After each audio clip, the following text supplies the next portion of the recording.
Olá, Sérgio, tudo bem? Oi, Ariana, bom dia, tudo bem com você? Bom dia, tudo bem? 93 E 3 para todos. para todos. E aí, galerinha, preparados para mais um Esquina 93? Hoje com alguns comentários, com umas perguntas interessantes por aqui. Boa. Então, eu vou começar do mais antigo, porque faz uma semana que a gente não posta, desculpa, Isso, é.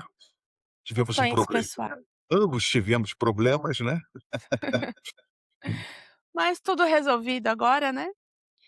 E estamos aqui novamente. Então eu vou começar aqui com um comentário do Templo de Minerva, que foi lá do episódio da Elisa, e ela Hum, coloca assim: "O que mais me impressionou no tarô de Crowley, desde a primeira vez que eu conheci, estudei ou trabalhei com ele, foi o fato de que as imagens em cada arcano foram se revelando aos poucos, conforme eu poderia enxergar ou entender. Levei um bom tempo para identificar a Rainha de Copas como o meu Mercúrio em Virgem. Obrigado pelos vídeos e parabéns pela iniciativa." isso. O tarô,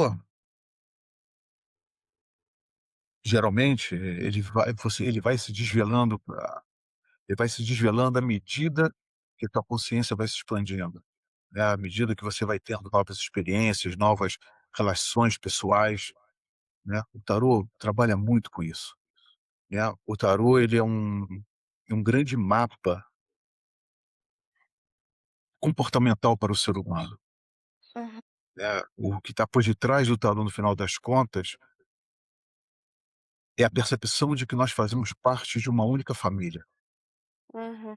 de uma única e grande família, totalmente disfuncional, É, mas que a gente tem que aprender a aceitar uns aos outros, né, e perceber que nós não somos seres iguais, né, que essa ideia de igualdade entre nós é uma coisa muito mais social do que realmente é na prática, né. O tarô, ele mostra isso, né, por exemplo, quando a gente pega, já que ela falou sobre a rainha de copas, não foi?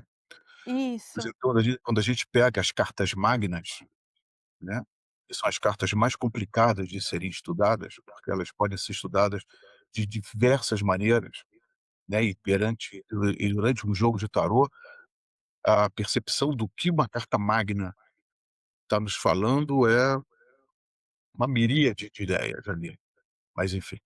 Mas o que que você tem nas cartas magnas? Você tem as diversas personas humanas, Uhum, né, você tem ali os diversos egos humanos que para o tarô somos nós, né, a humanidade possui 16 egos, né, ou seja, toda a população mundial se encaixa em um daqueles 16, sendo que os outros 15 são as nossas personas, assim como o diabo tem a sua legião, né, nós uhum. temos o nosso arcano da carta magna, que somos nós a nível de ego, enquanto que os outros 15 são as nossas personas, né.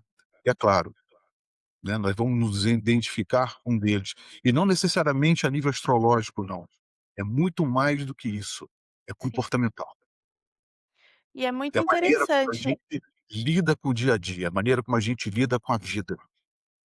É assim que as cartas magnas vão funcionar com a gente, ok? Sim. Você perguntar? Eu ia fazer um comentário, até que depois que nós estudamos as cartas magnas através do Crowley, do tarot de Thoth, eu fiquei muito mais tolerante com as pessoas diferentes, com comportamentos diferentes do meu, né. Às vezes, eu tinha algum nível de crítica em relação às pessoas, e com o tarot isso abriu, assim, a visão de uma maneira esplendorosa, e foi estudando as cartas magnas. As cartas magnas, para quem não está acostumado com esse termo, são os arcanos, Carta da cor, da corte, né. são os Então cavaleiros, no rainhas, príncipes e princesas, né. Hum. Isso. Então é muito interessante. E lembrando que no tarô de Thoth ele tem uma diferença dos outros tarôs, por exemplo, do já esqueci até o nome do outro tarô, olha, que é rei, rainha, Legal. valete e Ah, sim, príncipe, é. né, então a É, gente porque as cartas magnas sempre representaram a sociedade humana, né, quando você pega, por exemplo, eh, rei, rainha, príncipe e valete, por exemplo, você está lidando com um tarô que está muito próximo ao tarô medieval, renascentista, aquela coisa toda. Quando a gente pega o tarô do Crowley, por exemplo, que ele trabalha com a ideia de cavaleiro, rainha, príncipes e princesas, ele está lidando muito mais com a sociedade atual, Com a muito família, mais com a né. sociedade atual, né, e muito mais a nível de maturidade mesmo, Hum. maturidade, né. As cartas É. magnas são cartas fundamentais dentro do tarô, E você né. sabe que é uma coisa interessante também que eu percebo durante as leituras, né, que tem a ver com o que o Templo de Minerva falou, que até mesmo, uma situação, até mesmo já estudada antes dentro de um arcano, que você não tem, de repente, o costume de olhar para aquilo de uma certa maneira, assim, de uma forma usual, mas com determinada pessoa que você está lendo, aquilo parece que explode no seu olho. Sim, Ele fica tão evidente para determinadas pessoas, porque tem a ver com a pessoa que você está lendo, né. sim. A Golden Dawn utilizava as cartas magnas para tirar o significador da pessoa, né. O significador, seria o arcano que vai te guiar durante uma leitura de tarô, né, porque um jogo da Golden Dawn não era um jogo de você tirar, fazer um jogo para cada pergunta. A Golden Dawn nunca trabalhou dessa maneira. Ela fazia vários jogos para a mesma pergunta. O significador, então, ele era extremamente importante dentro desse contexto, que é algo que a gente usa até hoje em dia, Sim. né. Então as cartas magnas têm elas mostram como que cada, eh, personalidade deve lidar com a outra, Uhum. E a né. influência Então, que por uma tem exemplo, sobre a outra também, né. uhum. Pois é, por exemplo, a nossa amiga falou sobre a rainha de copas, aquela rainha de copas, né. Uhum, Enfim, tem que ter muito cuidado com esses arcanos que exacerbam seus elementos, uhum. tá. Enfim, por exemplo, a rainha de copas, por que a rainha de copas vai se dar melhor, né. A rainha de copas possivelmente ela não vai se dar bem com o cavaleiro de espadas, por exemplo, Não. né, porque são personalidades muito diferentes. Elas podem, em determinada situação da vida, até se relacionarem, mas, enfim, isso não seria o normal. Por outro lado, você tem arcanos que se dão muito bem. Uhum. É, você passa até a entender suas relações com as pessoas e a forma como as Sim, pessoas vão lidar com você. como lidar com elas, né? Hum, Né, por exemplo, se você tem uma pessoa que é um príncipe de espadas, por exemplo, e você sabe que ele tem aquele tipo de característica, você vai lidar com ele de uma maneira apropriada, sim, né? É isso que o tarô nos ensina, né? Essa é uma das maneiras que as cartas magnas nos ensinam, porque sim. a gente pode estudar as cartas magnas de 3 maneiras completamente distintas. Isso só por baixo. Inclusive, já digo mais, se você quiser aprender, tem um curso do Sérgio que ele vai começar em julho, né, Sérgio? Eu vou começar outro curso em julho, é. Já Aí estamos em julho, são né? são Sim. turmas de sexta que você falou e qual outro dia? De terça? Deve ser outra turma de terça na terça-feira também. Deve ser outra turma na Sim. terça-feira. Então, se você se interessa pelo estudo do tarô, mas o estudo do Sérgio já adianta um estudo mais aprofundado, não é assim, não é um direcionamento, você vai conseguir ler para alguém? Vai, mas não é esse o foco. O estudo do tarô do Sérgio é para um desenvolvimento mesmo, porque ali estuda cabala, estuda alquimia, estuda, Hum. eh, diversas situações, né, e principalmente cabala, né, a gente estuda bastante, né, Sérgio? Cabala, menos astrologia que eu não entendo nada de astrologia, só o mínimo do mínimo. Mas a gente tem que estudar muito sobre, cabala, magia, alquimia, né, Hum, yoga até a gente também trabalha com muito, né, com essas ideias, sim. né, E é enfim. fantástico, então se você Quem tiver tiver interesse interessado, por favor, né, quem estiver interessado, né. vai ficar aqui na descrição do vídeo como você entra em contato com o Sérgio, tá bom? É isso aí. Então, aí é um comentário da Silvia Jaraterapias. Ela: "Consegui, maratonei todos os episódios 93". Aí sim, Silvia. Agora eu tô esperando de alquimia, que muito me interessa. Obrigada, Ariane e Sérgio. Pois, não tem por onde. Eh, aí o Pedro Otávio, ele fala aqui pra gente também: "Pode colocar 2 horas aí, hein, de live". Dá não. Temos outros afazeres na vida, é óbvio, pessoal. Pois é.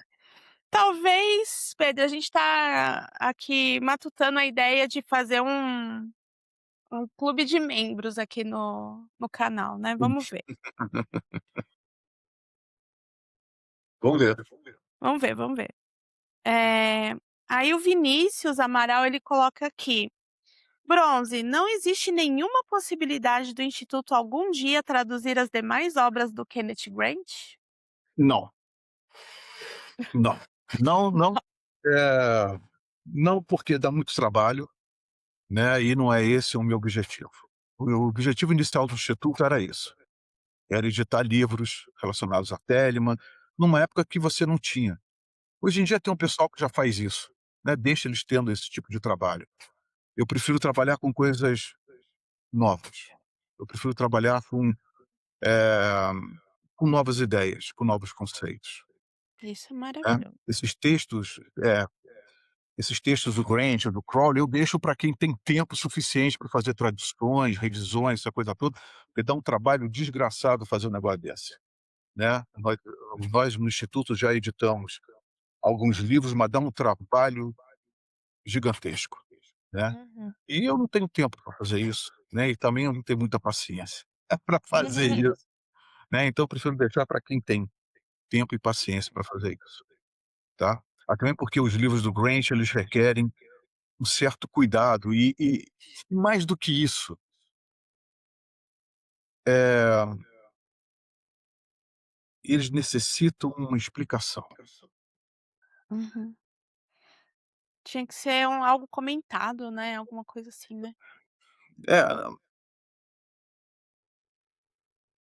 enfim, e acabaria até, atrapalhando a próprio desenvolvimento do livro, né, porque é a obra dele, é a obra dele. O problema é que quando você começa a fazer uma tradução de alguma coisa, né, eu tenho esse problema, por isso que eu não vou me meter numa coisa dessa. Eu gosto de comentar o que está sendo dito ali dentro, Uhum. porque senão eu sei que a maioria das pessoas não vão entender ou se acharem que entenderam, vão entender tudo errado, e aí vai ser um problema. Eu tenho essa preocupação em deixar as coisas claras, eu gosto disso, eu gosto de deixar as coisas claras, né, talvez seja um defeito meu, Não, não é talvez não. seja um defeito, né. Então, não rola, não Tá rola. bom. Aí aqui aí ele até completa, né: "Infelizmente nós só temos 2 livros traduzidos para o nosso idioma, 93". Nós temos, na verdade, existe a tradução, já foi feita há uns anos atrás, sobre Night Side of Eden. Existe uma tradução dela. Eu acho que está até rolando aí pela internet, se você procurar você acha. Mas é, por exemplo, é aquele tipo de tradução que o cara traduz, né, porque é o que o cara tem que fazer, ele tem que traduzir o livro, Uhum, só que a maioria das pessoas não vai entender o que está sendo falado ali dentro, uhum. entendeu? A maioria das pessoas não vão entender. E eu não gosto disso, eu tenho esse problema, né, eu gosto que as coisas sejam claras, para que você saiba onde você está pisando, né. O Grant, ele é um cara muito legal, só que você tem que saber aonde você está pisando com ele, né. Eu já comentei isso, eu acho que em outro podcast, né, que você tem que ter um certo cuidado ao ler o Grant. Eu não sei. E aí o Sky Ocean Ocean 89 coloca aqui: "Estou gostando muito do canal, parabéns". Obrigada. Obrigado. Que Qual a bom. diferença entre um Exu e um Daimon da Goetia?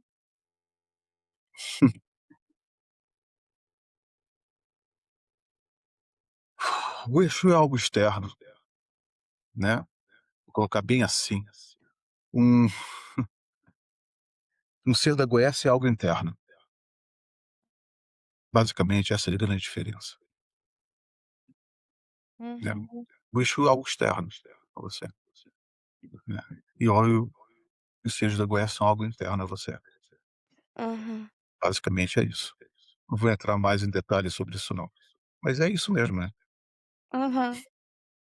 E aí ele pergunta: "Trabalhar com esses seres pode gerar algum karma?"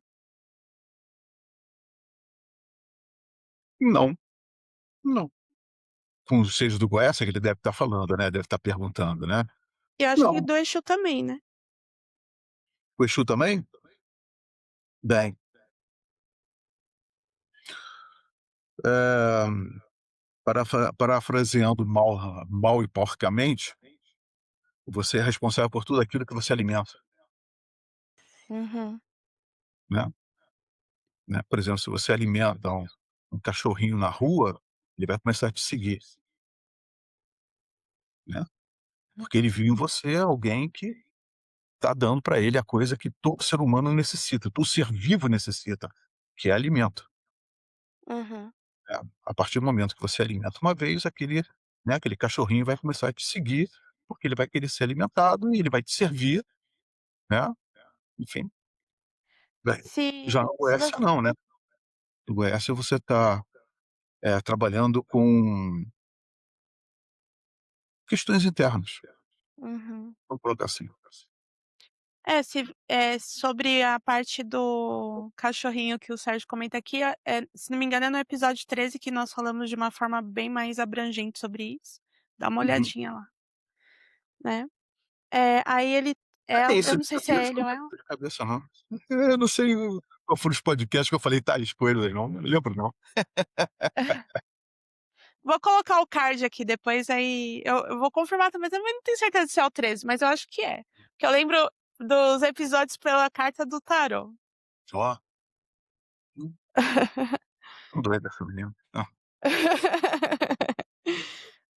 Aí ele ou ela, eu não sei quem é você, Sky, também gostaria de saber mais sobre o ioga, se tem alguma indicação de instrutor. Aí a gente não sabe se da onde você tá falando, né. Eu também mas independente disso, eu também não sei, não tenho indicação de Ioga, instrutor. o que não falta hoje em dia são cursos de ioga, né. Uhum, Ioga que ela deve estar falando é sobre meditação, né, asanas, mantras e pranayamas, né. Isso tem diversos livros que você pode adquirir e começar a praticar por si mesmo. Você não precisa de um mestre em ioga para te ensinar isso, né. E aos poucos você vai aprendendo, você vai entendendo, né. Por exemplo, você vai entendendo que todo pranayama existe uma quebra em determinado tempo, por hum, exemplo, né. Você vai começar a observar o teu próprio corpo. Eu acho que o grande barato das práticas, das 8 práticas de ioga, né, como a gente chama, né, como é chamado normalmente, uhum, você aprende observando o teu próprio corpo, né. O nosso corpo é o nosso laboratório alquímico, né. hum. O nosso grande laboratório, né, nosso grande laboratório, oratório, o pessoal chamava, né, enfim, Altar. né, nosso grande laboratório alquímico, né, enfim, Sim. né, e as publicações estão todas aí, né. Hoje em dia a facilidade que se tem é enorme, Uhum. enorme.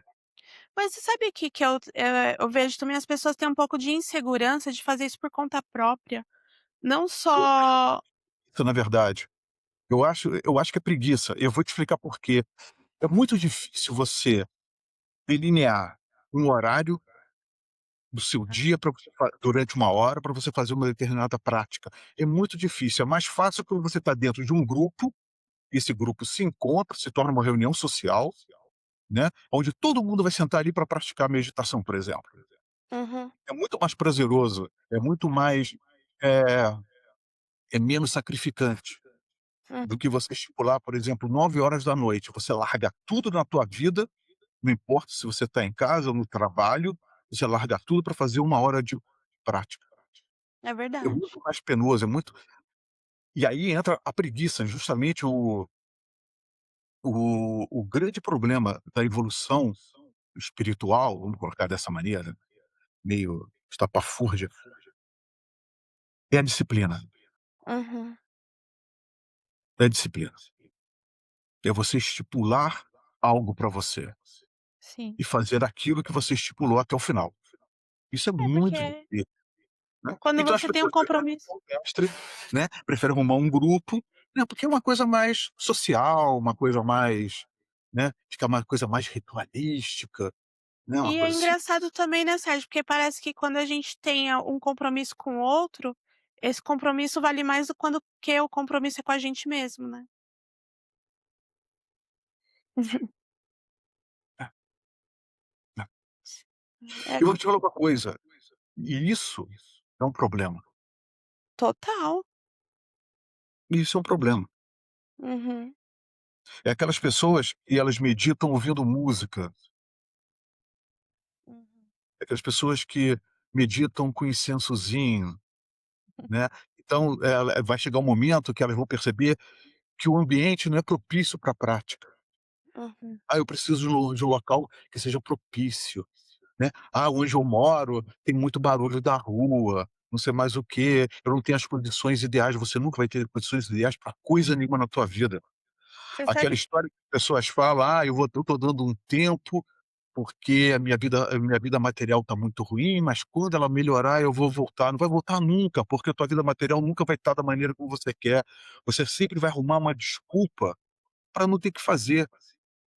Teve uma moça que eu li tarô esses tempos atrás, que ela é formada em letras, né, e o sonho dela é ser escritora. E atualmente ela está, quando ela leu comigo, ela estava desempregada. E ela falou assim: "Não, eu não vejo a hora de eu poder me aposentar, de estar num lugarzinho tranquilo para eu começar a escrever".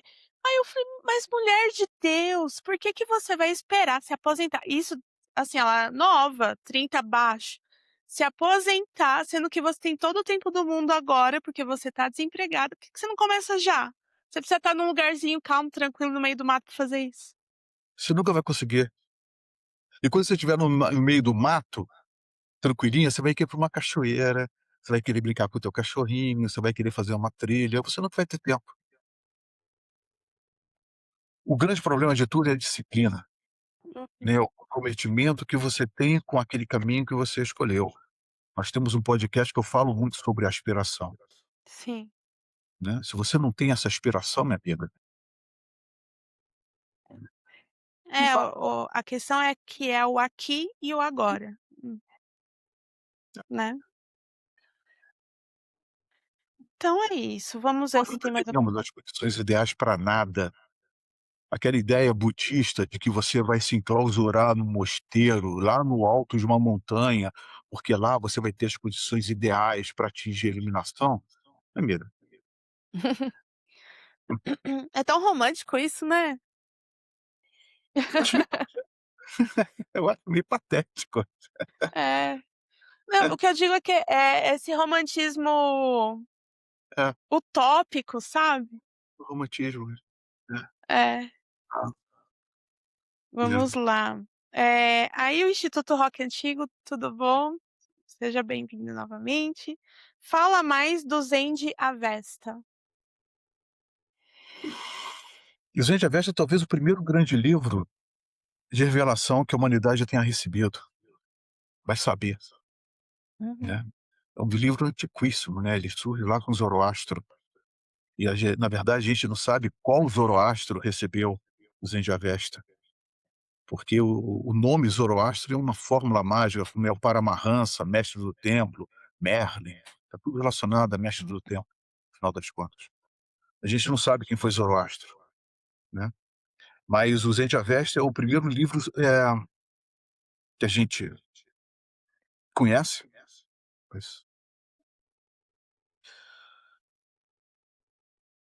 que ele não é espiritual, no sentido de que as pessoas imaginam de espiritualidade, Uhum. né, mas ele é um livro civilizatório. Todos os livros de revelação são livros civilizatórios. São livros que criam a base, por exemplo, o próprio livro da lei, Liberal Vel Legis. É um livro que ele cria as bases, né, para uma sociedade que aceitou a lei de Telemann. Uhum. ela está criando as bases, né, está criando um padrão de moral e de conduta para uma determinada civilização naquele contexto histórico em que ela está, Uhum, que ela se encontra. O Zendavesta é isso. É um livro extremamente complicado para a gente entender hoje em dia, né, apesar que a gente pega trechos dele, junto com os Gathas, por exemplo, né, que são textos também de Zoroastro, são textos muito bacanas.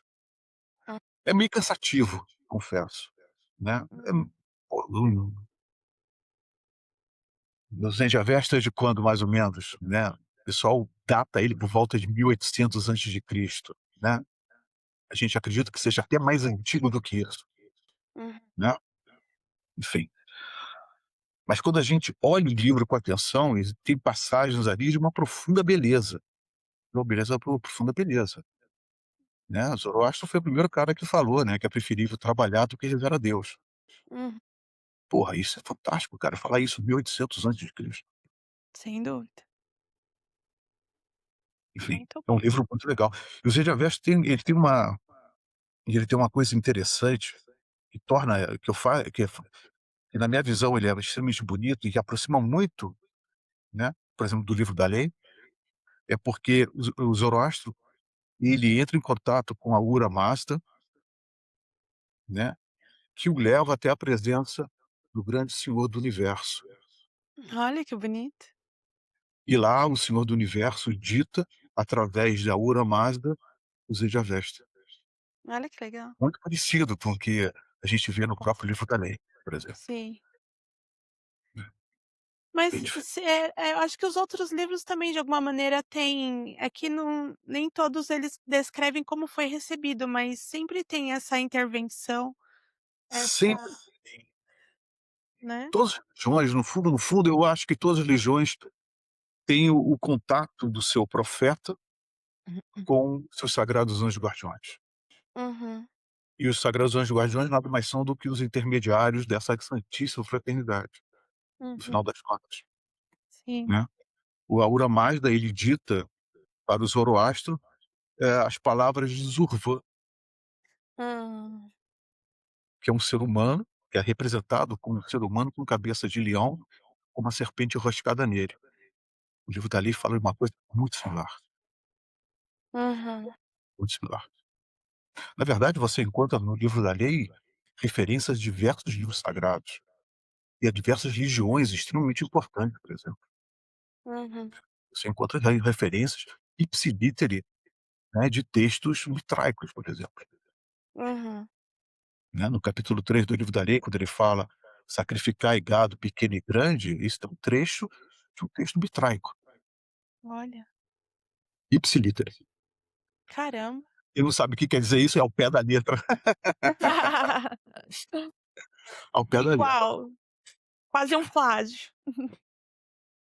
né. É isso. Muito E é muito interessante. legal, cara, porque você vê que todas essas grandes religiões,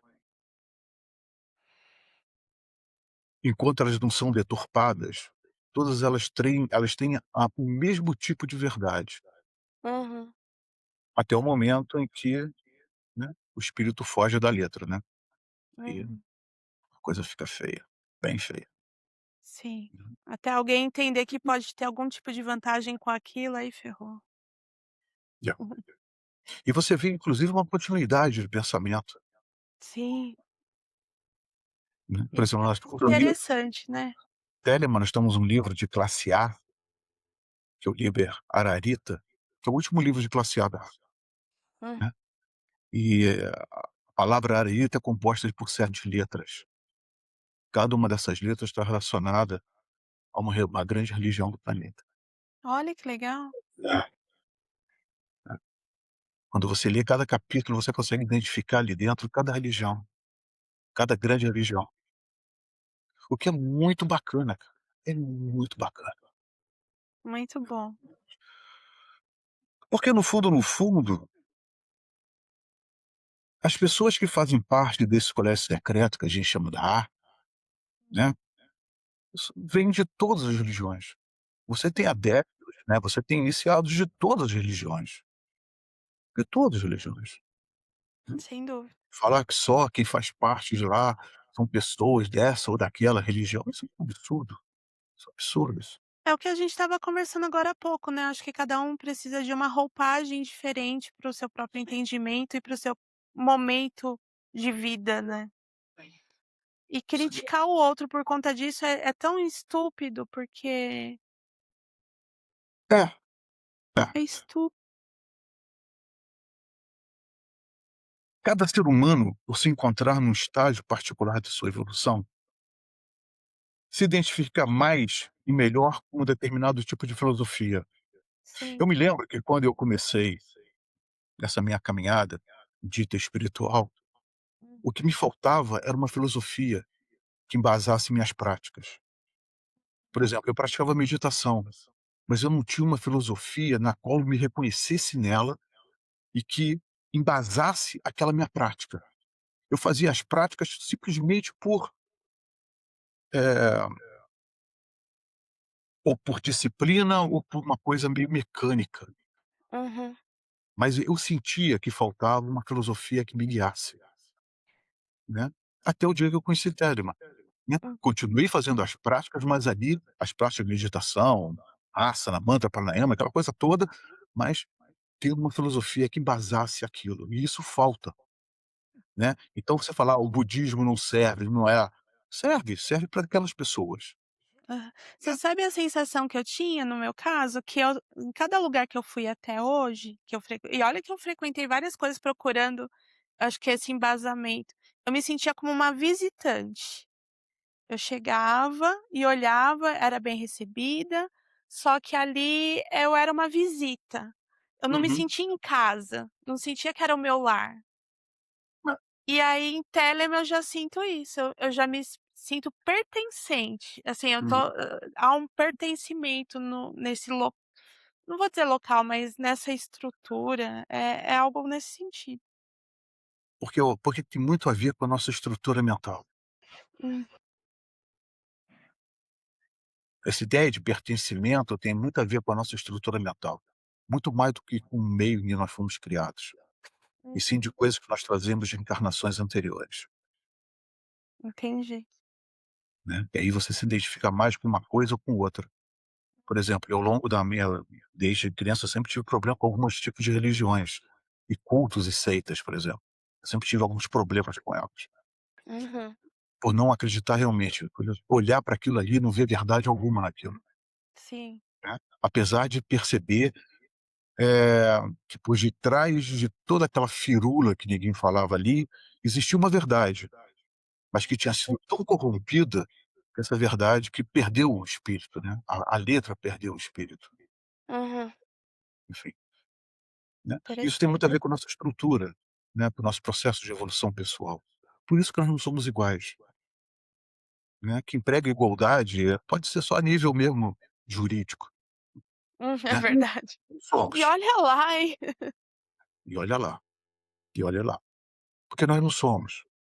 Né. E isso que é legal, quando a gente estuda então as cartas magnas, né, as cartas da corte, a gente repara isso, Sim, né. Por que que nós não nos damos bem com determinadas pessoas, né. Porque logo de cara você não se dá bem com alguém, o né. santo não bateu. É. E com outras pessoas que você mal conhece, você já tem uma afinidade, você já tem capacidade de conversar horas e horas com aquela pessoa, né. Uhum, sem Enfim, dúvida. Então, eu acho que nisso a gente já pode entrar no nosso assunto de alquimia. eu não sei muito bem o que falar sobre alquimia, né. Na vez passada eu falei que alquimia está num processo de evolução. Uhum, Inicialmente, a alquimia ela começa como um processo metalúrgico, literalmente, uhum, né, não é à toa que Hefestos é o grande padroeiro, vamos colocar assim, dos alquimistas, né. Hefestos ele era o ferreiro dos deuses do Olimpo, vivia no fundo de um vulcão, né, da onde vem o enxofre, né, e dentro do processo alquímico, o enxofre nada mais é do que a representação do nosso sagrado anjo guardião, né. Por ser amarelo, aquela coisa toda, por ser mal cheiroso. Até mesmo porque, o sagrado anjo guardião na antiguidade, ele sempre era representado por demônios, né. Isso tem muito a ver pela característica do próprio sagrado anjo guardião, pelo comportamento dele para conosco, né. Isso faz com que você ache que você está perante um demônio, né, não tem nada a ver, mas é a nossa primeira impressão em relação a ele, né. A alquimia, então, ela começa com essa ideia metalúrgica, né, do enxofre, mercúrio, né. A ideia do sal só vai acontecer mais tarde, bem mais tardiamente, já na Idade Média, que é inserida a ideia do sal. Eu acho que por Paracelso, se não falha a memória, né, então já é bem mais tardio. E você tem o mercúrio que representaria nós, seres humanos, né. Você tem 2 minerais, né, ou 2 metais que são extremamente venenosos, que é o enxofre e o mercúrio, né. O sagrado anjo guardião, ele é venenoso para nós, e nós somos venenoso para todos os outros, tá. A alquimia, então ela começa com essa ideia de metalurgia e ela vai aos poucos evoluindo, até que ela se torna, como ela é atualmente, como algo totalmente ligada a uma espiritualidade, né. E aquela ideia que a alquimia é em busca da pedra filosofal ou do ouro, da onde que vem essa ideia, Sérgio? Então vamos lá. A pedra filosofal é o nosso sagrado anjo guardião. Ele é a pedra na qual o nosso templo ele é erguido, né. Enfim, ele é a nossa pedra, ele é aquilo que nos dá estabilidade. Ele é a qual é a ela é a ele é a pedra na qual nós nos erguemos, né, quando você vê a fórmula vitriol, né, visite o interior da terra, retificando encontrarás a pedra oculta e lapidada, né. Essa pedra oculta e lapidada, é é tanto o nosso sagrado anjo guardião, quanto nós que nos tornamos unidos a ele, né. E aí a gente cria uma base sólida para nosso próprio processo de evolução, né. No antigo Éon, a grande obra era o conhecimento e conversação com o sagrado anjo guardião. A ideia era essa, ok? E a alquimia tem uma coisa interessante, que ela sempre trabalha com a ideia de uma trindade, né. Essa ideia da trindade, ela não surge com o cristianismo, né, até mesmo porque a alquimia é muito mais antigo que o próprio cristianismo, né. É o primeiro grande alquimista que a gente conhece é um cara que viveu na mesma época que Zoroastro, por exemplo. A gente está falando agora há pouco sobre o Zendavesta, né. Ostênies, ele era um cara que ele viveu na mesma época que Zoroastro, e ele foi talvez o primeiro, né, que a gente conhece que fala sobre alquimia, né. E lá ele já tem uma ideia de uma alquimia, eh, metalúrgica, mas já com características espirituais. Por que isso? Porque antigamente, ao contrário do que acontece hoje, todo cientista, vamos colocar assim, ele era mais do que um mero cientista. Ele era mais do que um cara que conhecia só matemática. O cientista de antigamente, ele não era um cara que ele conhecia, por exemplo, o cara era matemático, né, hoje em dia o matemático, o cara só conhece matemática. Ele não conhece filosofia, ele não conhece astronomia, ele não conhece nada mais. Antigamente, isso era uma profissão sacerdotal. A alquimia é uma profissão sacerdotal. Ser um alquimista é você ser um sacerdote. E o sacerdote, como a gente conhece pelo arcano 14 do tarô, né, a arte, o sacerdote é aquele cara que ele, por exemplo, o cara é o escriba, né, ou seja, a profissão dele é escrever, mas ele tem uma visão geral sobre tudo. Ele conhece todas as artes e ciências, porque ele era treinado para isso. Ele tinha uma visão global da profissão dele. Por exemplo, a própria realização da verdadeira vontade, ela é isso. Quando você olha o o 3 de discos dos arcanos menores, você tem trabalhos ali, não trabalho, mas trabalhos é o quê? Ora, para a realização da verdadeira vontade, você tem que conhecer uma gama de outras informações para você poder realizar aquilo que você precisa realizar, que é uma única coisa. Antigamente, esses caras, por exemplo, o metalúrgico, ele conhecia muito sobre espiritualidade.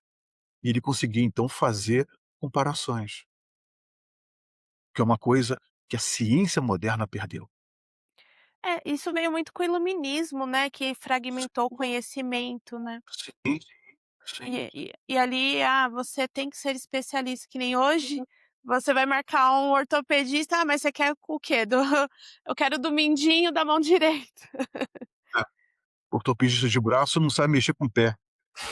É, assim, não é uma crítica, assim, mas eu acho que isso veio com o refinamento também do conhecimento, né, de alguma Isso maneira, sim, mais isso surge com uma vamos falar a nível espiritual em relação a isso, isso vem com hã. uma necessidade de manter o ser humano focado numa única coisa. O ser humano não consegue ser bom em diversas coisas, Uhum. não consegue. Tanto é que na antiguidade, esses sacerdotes eram poucos. Os caras eram muito poucos dentro daquela sociedade. O Mas em nego contrapartida, a gente também precisa dessa visão ampliada do mundo para poder entendê-lo. Claro, claro, claro, claro, Mas não quer dizer que você precisa ser exatamente bom em tudo, claro que você não, ter uma claro que não. Mas você precisa saber onde você está pisando. Bem uhum, bem, então a alquimia ela sempre vai trabalhar em cima de uma trindade, sempre uma ideia de uma trindade, né. Então dentro da alquimia você tem o enxofre, mercúrio e o sal, uhum, né. O que que são isso, né? Bem, alquimia na verdade é muito simples de ser entendida, não tem muito mistério, né. Eu acho que o grande problema da alquimia é você saber o que que o cara que está escrevendo sobre aquele texto está querendo dizer. Então, por exemplo, o que que seria o enxofre? O enxofre é o sagrado anjo guardião, porque ele é um veneno para nós, né. No momento que você é contaminado por aquele enxofre, você sabe que o teu destino é morrer. Morrer que eu estou falando a nível iniciático, seria a carta da morte do tarô. Depois vai ter o mercúrio, né. O mercúrio seríamos nós, porque nós somos o mensageiro desse sagrado anjo guardião, né. Nós somos a boca, os ouvidos, as pernas, os braços, enfim, nós somos o veículo pelo qual o sagrado anjo guardião se manifesta e, consequentemente, nós somos o mercúrio. Depois, mais tarde, você tem a inclusão do sal. O sal um é algo extremamente importante na história da humanidade, né. E o sal, ele é o elemento de purificação, aquilo que vai unir, que vai purificar tanto o enxofre e o mercúrio, no sentido de trabalho em conjunto. Por isso que enfim, eles escolhem a ideia do sal por ser branco, por representar a luz, por ser aquilo que conserva. É muito linda essa ideia, né, que você tem algo que vai conservar a união do enxofre com o mercúrio, para formar aquilo que na alquimia a gente chama de Rebes, ou mercúrio filosofal, hum, que é a perfeita união, aquilo que a gente vê no arcano 14 do tarô do Crowley, uhum. né, é a perfeita união do ser humano com seus sagrados anjos guardiões, Muito ok? lindo isso. Bem, depois nós temos as obras dentro da alquimia, né, aí você tem diversos conceitos, diversas estruturas dentro da alquimia, como putrefação, sublimação, sei mais o quê, mas tudo esse aí vai variar, tanto de 7 processos quanto de 12 processos.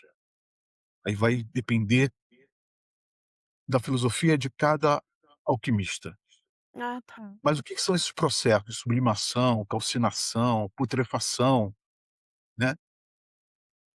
São processos que vão acontecer ao longo do teu processo de evolução espiritual,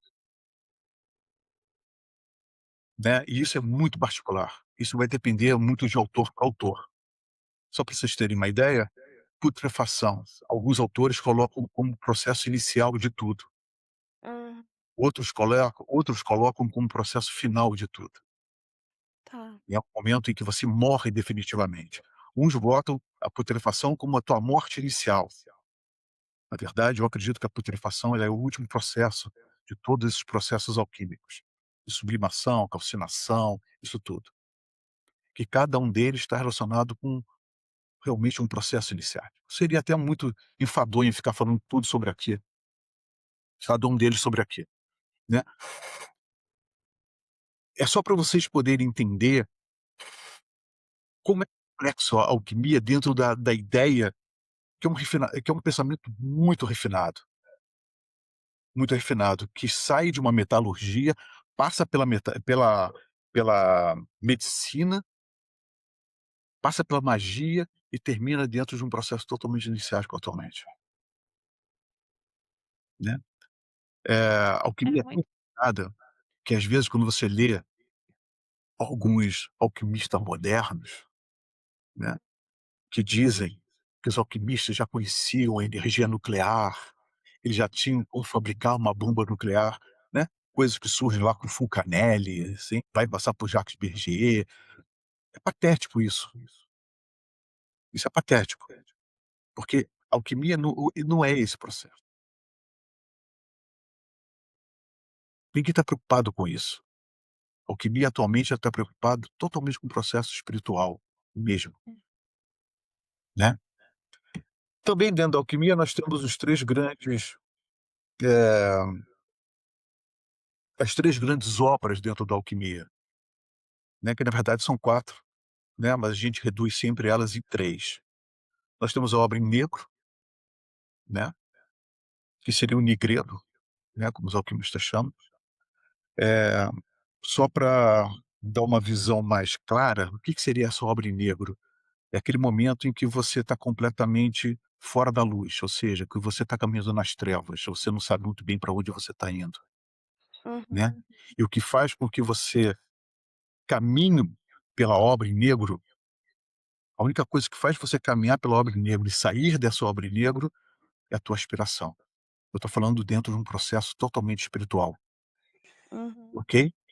Bem, Tá. aí você entra na obra em branco. A obra em branco é aquele momento que você chegou no sagrado anjo guardião, você já tem uma luz, mas essa luz é branca, é uma luz que te cega, que você não sabe muito bem, o que que ele quer com você, Hum, né, mas, novamente, é a tua aspiração que faz você caminhar por ela.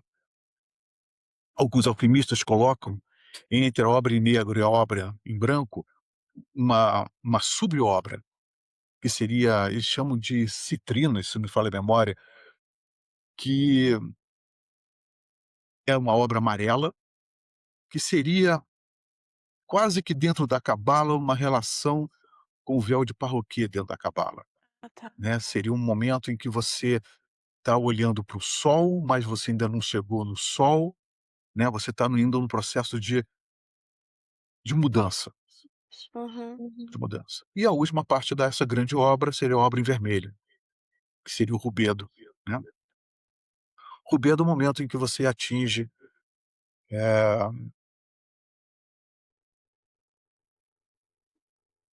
o que que você atingiria, né. Por que que é chamado de obra em vermelho? Porque seria a obra do amor, que em Telema a gente chama de amor sob vontade, né. Você está totalmente mergulhado no estado de amor, né, aonde você está perfeitamente unido ao teu sagrado anjo guardião na realização de uma grande obra, uhum, ok? Mas o que que é a grande obra, né? O que que é essa grande obra alquímica, né? Quando a gente lê os textos tradicionais, a grande obra alquímica está relacionada ao conhecimento e constelação sagrada do anjo guardião, é isso, né? O grande objetivo deles lá no passado era chegar no sagrado anjo guardião. Era essa a ideia. Hoje em dia esse conceito mudou, mudou completamente, ok? Depois nós temos os 3 tipos de amor, uhum, né, que eles pegam muito, a alquimia vai pegar muito o pensamento grego, uhum, né, que da filosofia grega, né, que é a base da filosofia do mundo ocidental, né, do mundo grego, né, e Helena de Troia não era negra, enfim, mas vamos lá, brincadeiras à parte. Eh, Você tem as 3 grandes atos de amor, que na verdade eles são cíclicos, no final das contas, né, então você tem o eros, philos e ágape, né, você tem o primeiro encontro, né, a primeira fase do amor é o eros, basicamente é o sexo em si, né, o sexo é a base de tudo, de toda a relação humana se dá através do sexo, toda a relação humana. Uhum, Só que a gente tem que entender o que é sexo para um alquimista, uhum, que não é necessariamente o coito em si, ok? Enfim, é também, mas não necessariamente. aham. Faz parte, mas não somente. É. Depois você tem o filos, que é o processo de evolução desse próprio eros, né, Uhum, enfim. Por quê? Porque o eros é aquele momento em que você conhece o outro, e você começa a se relacionar intimamente com o outro. uhum, Eu sempre falo que quando você quer conhecer profundamente uma pessoa, faça sexo com ela, porque na cama ninguém consegue mentir do que realmente é, uhum, né. Bem, mas saindo do lado sexual da coisa, né, é a relação de união que você tem com aquela pessoa, uhum. né, que você passa a conhecer aquela pessoa. Dali Ou até pode ser mesmo com um desenvolvido. ser, né, como você já disse, com o seu animalzinho de estimação. Sim, Qua qualquer coisa, qualquer qualquer qualquer tipo de contato, né, e que demonstre um sim, afeto, um carinho, né. sim, sim. Ou vontade de união, cara, isso que é muito legal, né. Uhum, Como Nietzsche diz que ela está dividida pela chance de união, uhum, né, é isso que está querendo ser dito ali dentro, né. E aí você tem o quê? Se esse eros evolui, ele se transforma em quê? Em filos, que é amizade, uhum. né. Ou seja, você vai se tornar cada vez mais amigo, mais íntimo e mais confidente daquela pessoa, Sim. né. E quanto mais íntimo você se torna de alguma coisa, mais próximo de um êxtase você vai ter com aquela pessoa. Uhum, E esse êxtase, esse ágape, é na verdade o verdadeiro amor, uhum, que te joga para o processo inicial, que aí a gente entraria em magia sexual, que não vale a pena comentar isso aqui, mas que esse ágape levaria você novamente ao princípio de tudo, que é o sexo, uhum, né, que seria o sexo, né, que é o maior ato divino que o ser humano consegue, que é um ato de criação. uhum. Sim. Não necessariamente de uma forma física, né, mas de Uhum. qualquer coisa, Sim. né, então existe esse processo, mas a alquimia trabalha basicamente com eros, filos e ágape, né. Aham. Essa ideia do retorno ao eros já é algo que a gente vê em alguns poucos textos de alquimia, né. Depois as pessoas falam que alquimia, né, a maioria dos textos de alquimia falam muito sobre transmutação dos metais, né. Bem, na alquimia existem 3 elementos básicos na natureza, 3 elementos de matéria-prima, né. A alquimia trabalha muito com essa ideia de matéria-prima, né, que a matéria-prima ela é retirada da natureza. É muito interessante isso, porque parece uma coisa meio banal, só que não é, né.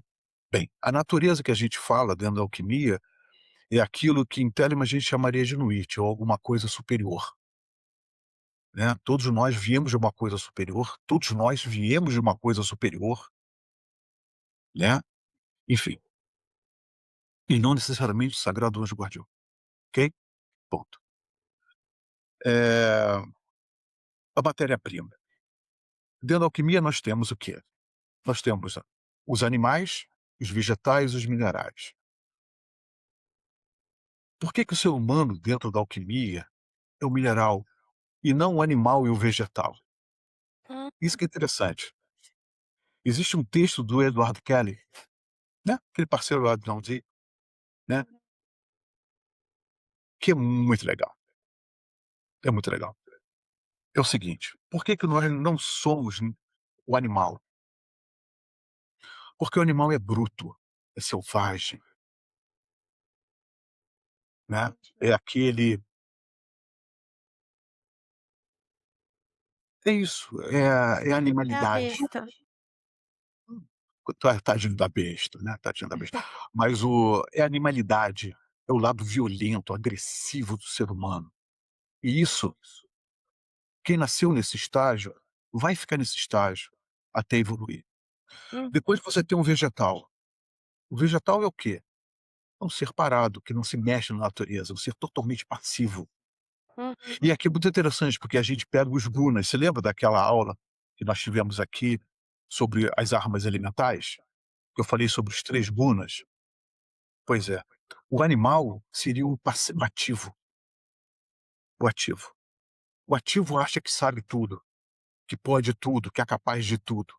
É muito o lembre-se, o pensamento alquímico é um pensamento de refinamento humano. Uhum, Da mesma maneira que você vai refinar um metal, né, transmutar um metal em outro melhor, alquimia espiritual trabalha com o mesmo processo. hum, Então o animal é aquele cara violento, aquele cara que acha que sabe, que é o fodão, que bota pra quebrar, não sei o quê. Depois você tem o passivo, que seria o vegetal. É aquele cara que fica parado, esperando a chuva acontecer, né, não se protege, né, enfim, né, é esturricado pelo sol, ou seja, hum, passivo é o vegetal. uhum. E depois nós temos o neutro, que é o mineral. Ah, tá. E aí que entra a coisa interessante. Por que que nós somos, né? Por que o mineral? Bem, primeiro que a alquimia começa com metalurgia, então a metalurgia trabalha com metais, mas Uhum, eles adaptam esses pensamentos. O pensamento ele se torna um pouco mais refinado. Por quê? Porque todos nós nascemos do pó, todos nós nascemos do barro, uhum, né. Essas primeiras descrições surgem lá na Suméria. A Suméria fala, né, que nós nascemos do barro muito antes da Bíblia cristã. uhum, Tudo que a gente conhece basicamente desses livros vem lá da Suméria. Enfim. Primeiro que nós nascemos da terra, nós nascemos do barro, né. Nós nascemos enterrados numa terra. Só que a natureza, remexendo essa terra, faz com que o metal tenha contato com o sol. O sol é nosso sagrado anjo guardião, é óbvio, uhum, né. E é mais do que isso, o sol, né, ele é também, eh, receptáculo de uma luz maior. Os antigos sabiam disso, cara. Era uma coisa muito interessante isso, né, que o nosso sol, ele é iluminado pelo sol que está no centro da nossa galáxia, que atualmente é um buraco negro, que tá sendo interessantíssimo esses conceitos, cara. Como os caras sabem disso? Mas enfim, não importa. E aí então, esse metal que está lá enterrado na terra, por causa da natureza remexendo a própria terra em volta dele, faz com que os raios de sol penetrem nesse metal, e esse metal então se refina. que bonito. O animal não se refina. Ele está em contato diretamente com o sol, mas ele não se refina, ele continua como um animal. Uhum, O vegetal está em contato direto com o sol e não se refina. uhum, Ele só cresce aleatoriamente, né. uhum. O metal não. O metal, então, ele é trabalhado pelo fogo solar, pelo fogo do sagrado anjo guardião. É muito legal esse tipo de pensamento. Pode não Uhum. fazer sentido racionalmente, mas a razão não é mentira, então, enfim, tudo bem.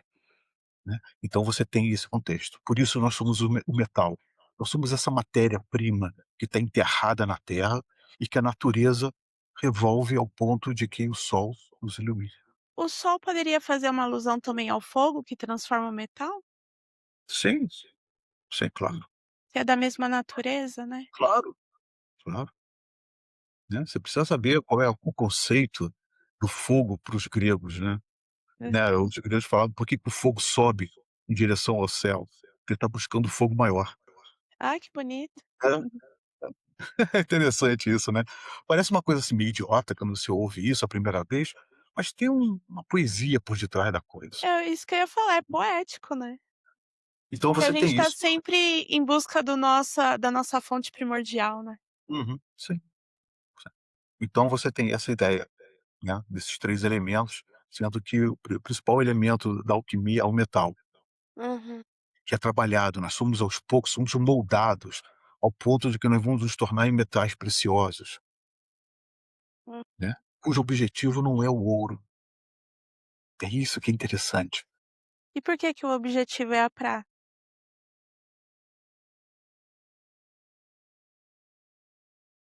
porque a prata ainda continua em processo de evolução. E a gente sabe que esse processo de evolução nunca termina, nunca pode terminar, você nunca pode ter atingido o ouro, Uhum. você nunca pode dizer: "Eu estou completo, eu sei tudo, eu atingi tudo", Sim. entendeu? É muito legal, cara, quando você lê, não são todos os textos de alquimia que comentam sobre esse conceito, Uhum. mas os grandes textos de alquimia, você vê justamente essa ideia lá atrás. Aham. Por que o Sol e a Lua, dentro dessa visão alquímica, está relacionado com os filhos de Latona. Latona. Latona é uma deusa grega de quinta categoria, vamos colocar assim, tá? Se tem que para os alquimistas, Latona ela é Latona é aquilo que seria o latão, Uhum. né, tanto é que existe um texto alquímico chamado Refinare Latona, né, o refinamento de Latona. É muito interessante isso, porque ela seria o latão. O latão é um metal extremamente maleável que serve para qualquer tipo de trabalho, qualquer tipo de coisa, Uhum. né. Por exemplo, você tem uma passagem do livro da lei que fala que meu altar é de latão rendado, queimai sobre ele prata e ouro. E aí é muito interessante, por quê? Porque a Latona, dentro da mitologia grega, ela gera 2 filhos gêmeos, Apolo e Ártemis. Apolo é o sol, que representa o sagrado anjo guardião. Ártemis somos nós, a caçadora noturna, Uhum. né, enquanto que a Latona seria a própria natureza que nos gerou. Que lindo, né? É muito legal, é muito legal, é muito legal, é muito legal. Ah, ai, deixando até aqui uma dica, vou até aqui, ó, pra quem Aí quiser Latona, sobre mitologia, esse recomendado. livro é muito bom, Uhum. né. Yeah. O livro da mitologia de Thomas Bulfin. E essa edição é maravilhosa. É bonita mesmo, é bem bonita ela, é bem legal de escrever. Depois a alquimia trabalha com a ideia de transmutação desses metais, né. Você tem então esse metal que ele é aos poucos transmutado, né, até se transformar em prata e ouro, Uhum, e nós sempre seremos a prata, eu já expliquei por quê, né. O ouro é nosso sagrado anjo guardião, enfim, também não tem muito o que explicar mais do que isso. Depois você tem a ideia, dessa transmutação, só que quando a gente olha com atenção para a alquimia, a gente percebe que o processo de transmutação alquímico, ela é uma parte do processo, porque a gente sabe que existem 3 processos hum, profundos de mudança. Você tem transformação, uhum, transmutação e transubstancialização. uhum, São 3 processos completamente distintos, que as pessoas confundem com uma coisa só. Então quando você fala assim transformação, transformação dos elementos, é completamente diferente de transmutação desses elementos, e que é completamente diferente de transubstancialização desses elementos. Eu vou procurar explicar para vocês o que isso quer dizer. uhum, Transformação é alguma coisa que acontece e termina, acaba. Por exemplo,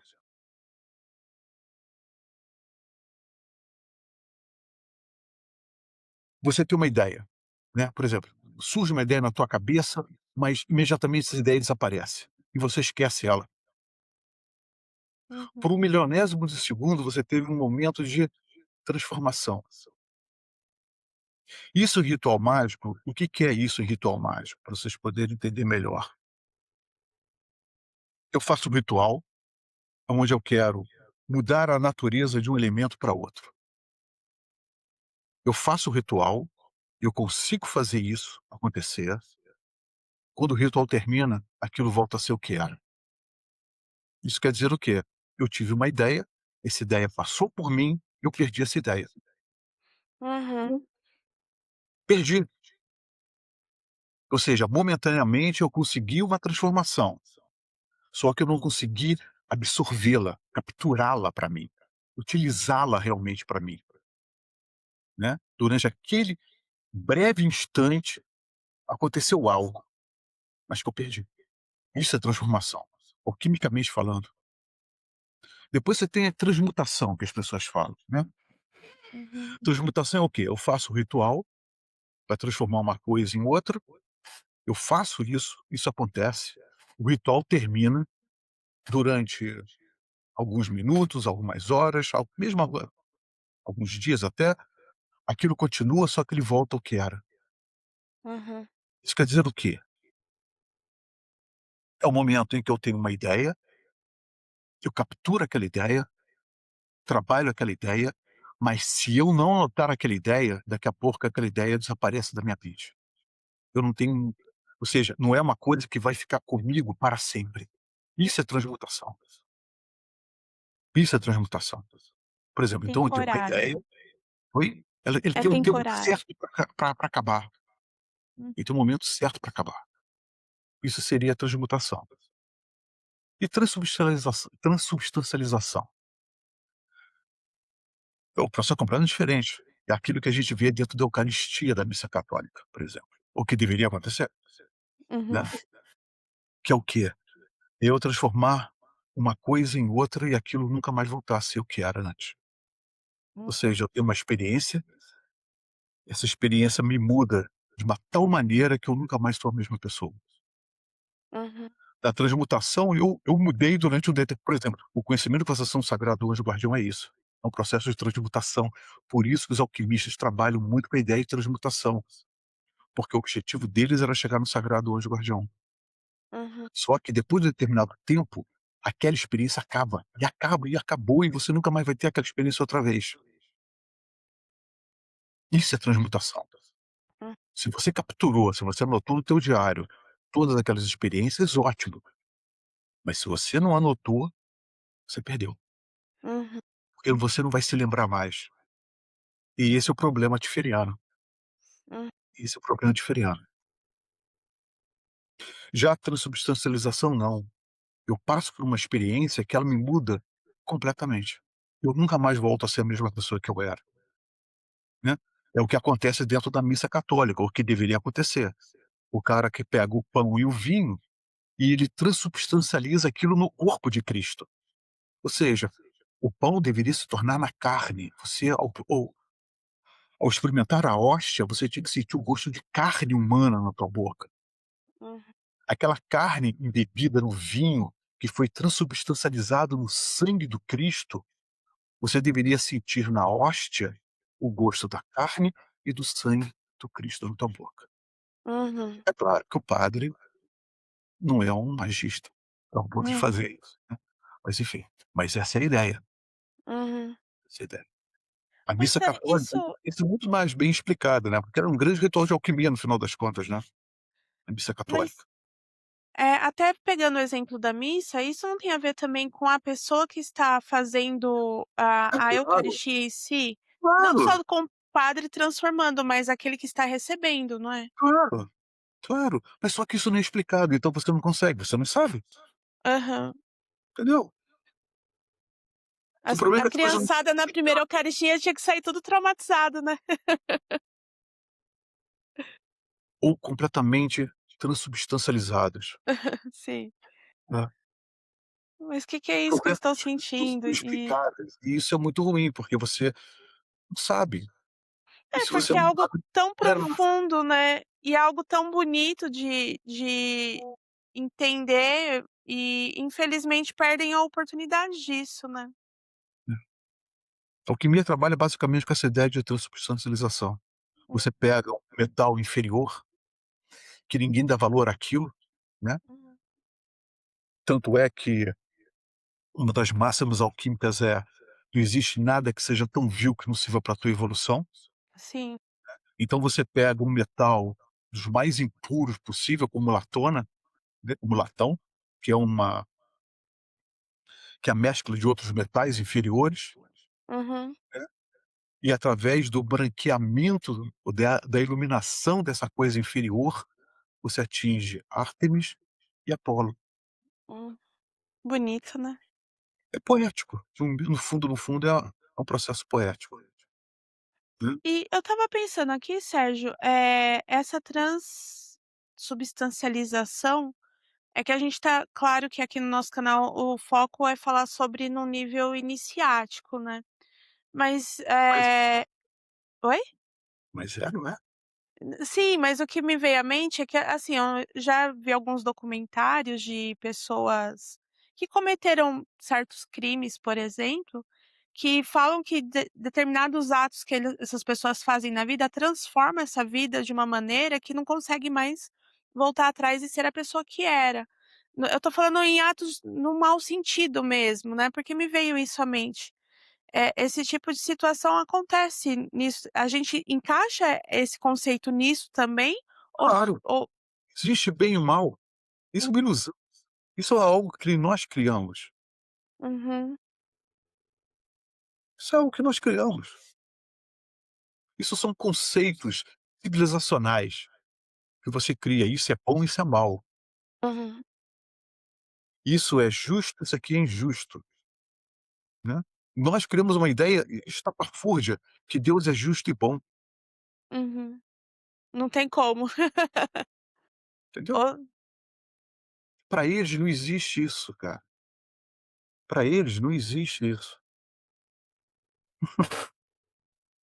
Se existisse esse conceito para eles, nós não teríamos tido uma primeira e uma segunda guerra mundial, sem dúvida. que já tinha sido preconizado lá nos textos de John Dee, lá atrás, 300 anos antes, já tinha sido preconizado aquilo ali. Eles falaram que isso iria acontecer. Uhum, Era necessário haver como é que eles usam o termo? É de uma regeneração da terra. uhum, Então eles estão pouco se lixando para isso, e esses padrões nossos de moral e de conduta não servem para nada para eles. Eles falam o seguinte: "Vocês querem evoluir, é dessa maneira que vocês têm que ir", uhum, entendeu? Agora como vocês vão fazer isso, o problema é de vocês, é cada um por si, né. Então não existe isso. uhum, Muito pelo contrário, eu acho muito bonito quando você vê um cara que é um assassino, um serial killer, um cara que ele sente prazer em matar, que ele fala que essa é a natureza dele, que ele não consegue ser diferente. hum, Muitos seres humanos jamais chegam a essa concepção do que eles são. uhum, Então o cara é um político desonesto que rouba as pessoas, mas ele não tem a capacidade de falar abertamente em público: "Eu sou ladrão". uhum, Eu gosto de me aproveitar das pessoas mais frágeis. Quando esse serial killer, ele vira numa televisão e ele fala que essa é a minha natureza e eu não consigo ser diferente, ele está sendo muito mais honesto. Ele está muito mais próximo de uma espiritualidade, porque a ideia de espiritualidade nossa é completamente diferente. uhum, Esse cara está muito mais próximo de uma verdade dele uhum, do que o político que mente, que chega em hum, época de eleição e promete um monte de coisas que ele sabe que ele não vai fazer, que ele não quer fazer, porque não é do interesse dele de fazer, claro, entendeu? É isso, é isso. certo. Então ficamos assim hoje.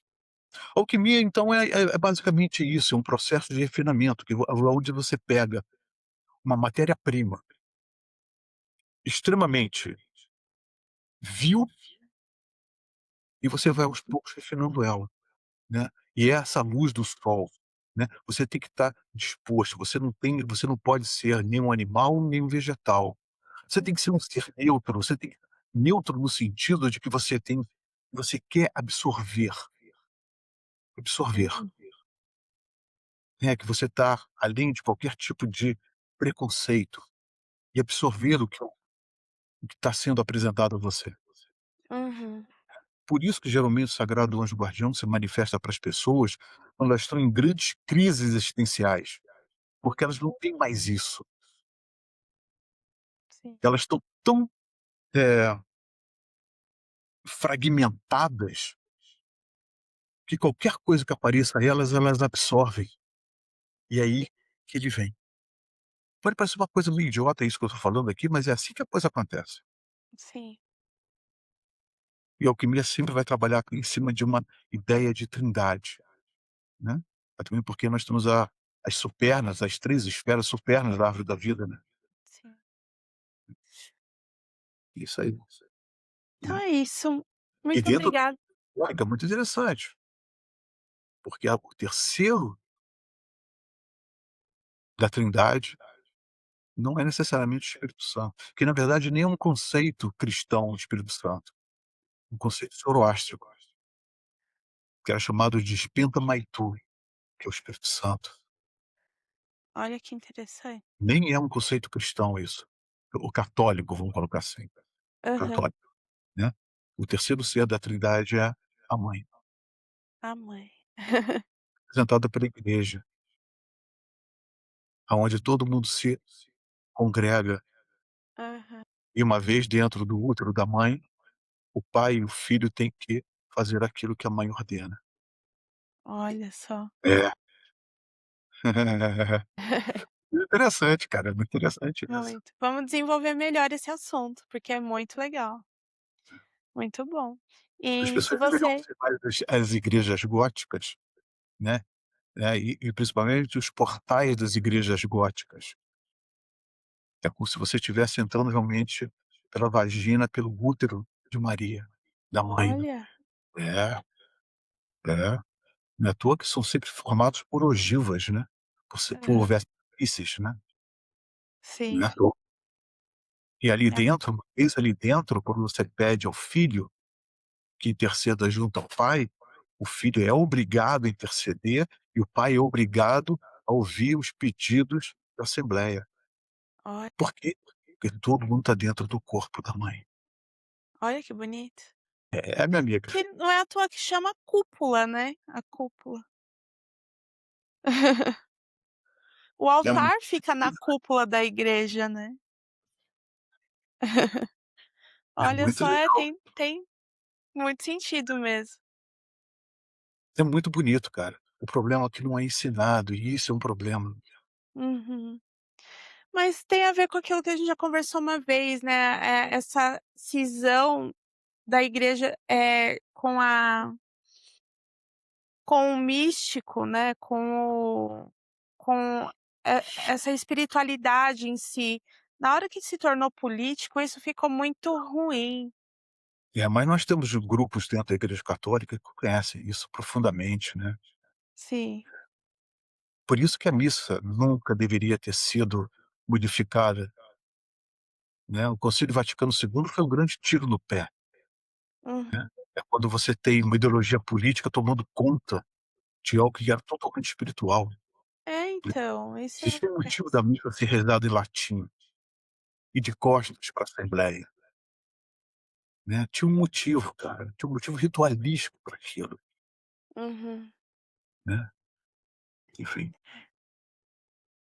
Bom, mas e se você tiver alguma dúvida, você que está nos ouvindo, pode mandar crítica alguma também, você bom, se discordar disso tudo que eu falei também, pode botar aí que a gente debate, pô, sem problema nenhum, estamos tiver abertos. algum padre nos assistindo, pode participar aqui também, vamos conversar sobre a É missa legal. católica, a transubstancialização. Eles sabem, claro que eles sabem. Uhum. Uhum. É o Seria tão sangue, legal, né, se tivesse um pois padre aqui. porque é o pão que se transforma em carne, eles sabem disso. Aham. E é muito legal porque você tem algumas missas que são que elas têm auxílio de mulheres, cara, auxiliando o padre. Isso é muito legal, isso é muito legal. Eu vou tentar trazer um Então, ex-padre se aqui. tiver alguma freira que venha rezar uma missa, vai ter que ter um homem ajudando ela, né, porque você tem as polaridades em harmonia ali, né, se complementando, né. Aham. É um ato de magia sexual, no final das contas, é um ato sexual aquilo, e alquímico, né, já que eu estou trabalhando com transubstancialização, aquilo ali é um ato sexual, né. Não necessariamente um coito, mas um processo de união entre A 2. Isso concepção aí é, tem né, uma transubstancialização, né. o que é muito bonito, é muito bonito. Eu gosto muito de ver algumas missas, porque você vê realmente que alguns padres sabem o que estão fazendo. Uhum. Eu já assisti pelo menos 2 missas, cara, que você via que o cara sabia o que ele estava fazendo, e aquilo se torna muito bonito, Que muito legal. bonito. Apesar da assembleia não estar entendendo muito bem, né, Aham. né, quando você entende o que está acontecendo ali, cara, aquilo é muito bonito, muito bonito, muito Uhum. bonito, né. Muitos teremitas têm problema com a Igreja Católica, mas deveriam ser esse elemento neutro, porque eles aprenderiam muito mais sobre o caminho que eles estão seguindo, Claro.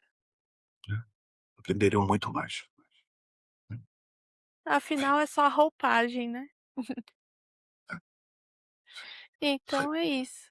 Então, Tá, como já curtam aqui ó, foi legal esse episódio, hein. Foi né, ó, merece comentário, merece curtida, merece isso, mandar para o amiguinho, isso, compartilha o vídeo, né, isso aí. mande Que para os seus ativa amigos católicos. né. Quem sabe chegando um padre, o padre que queria vir conversar com a gente. Né. Ah, eu adoraria. Tem uma moça, Gostaria de aprender mas mais eu gostaria de aprender mais sobre a missa, eu acho a missa muito ah, muito bacana. Eu sempre tinha um problema com a missa, com o problema de não ser explicado as coisas, né. Eu sempre sim. percebi que existe uma coisa maior por detrás daquilo ali, mas só que não é explicado. Hum, Eu acho, cara, que a Igreja Católica perdeu muitos fiéis pelo fato, cara, que elas transformaram aquilo numa máquina. uhum. Aquilo é feito automaticamente, aquilo, É, sabe, e não tem mistério nenhum, cara, muito pelo contrário, tem uma beleza por detrás daquilo, sem né. dúvida. Certamente muito melhor que Eu adoro outros. visitar igrejas, eu curto muito de conhecer É um igreja. lugar de paz, Sim. E o é um tanto lugar de de paz. elementos, né, que você encontra desenhado, pintado, incrustado nas igrejas é impressionante. Eu sou É. fascinado por igrejas românicas, por exemplo. Eu sou Aqui fascinado por na igrejas românicas. Quanto mais simples para mim a igreja, mais próximo de uma verdade ela se encontra. aqui na igreja de São Bento, no centro de São Paulo, Hum, na hora que a gente entra, assim, se você olha para cima tem eh, a mandala astrológica com todos os signos. É muito legal. Aí os beneditinos são a fina flor da intelectualidade cristã, católica. uhum, A fina flor, a é fina muito flor, lindo. fina flor. Houve uma época na minha vida que, geralmente, depois do almoço, eu ia descansar no mosteiro de São Bento, no Rio de Janeiro, com o Cláudio, né, e era muito legal. Bom, Aquilo era fora muito as missas cantadas em cantos gregorianos, né. aquilo é maravilhoso, É lindo demais. aquilo é maravilhoso, aquilo é É maravilhoso, maravilhoso, muito bonito. é maravilhoso, né. As pessoas acham que os mantras budistas, hindus são bonitos, o canto gregoriano é fora do Uhum, eu gosto muito. aquilo ali é para manter o diabo afastado mesmo, é literalmente, né. Sai, cabrum. Aquilo é para manter o diabo afastado mesmo, cara, né. E é muito bonito, aquilo é muito tocante, cara, Uhum, né, verdade. isso aí. Tá bom, então até semana pessoal, acho que é semana que vem, pessoal, tá bom? Então até semana que Não vem, esqueçam de dar noventa o e like, três. por favor, tá. Quase foi 2 horas, hein, ó, quem pediu, ó, Quase quase. 2 horas, assim não, dá pra ser assim não. É bom quando o assunto era interessante, o assunto era interessante. Sim. Então 93 para todos. Até a Beijo pra próxima. todos, até o próximo vídeo. Tchau. Tchau. Deixa eu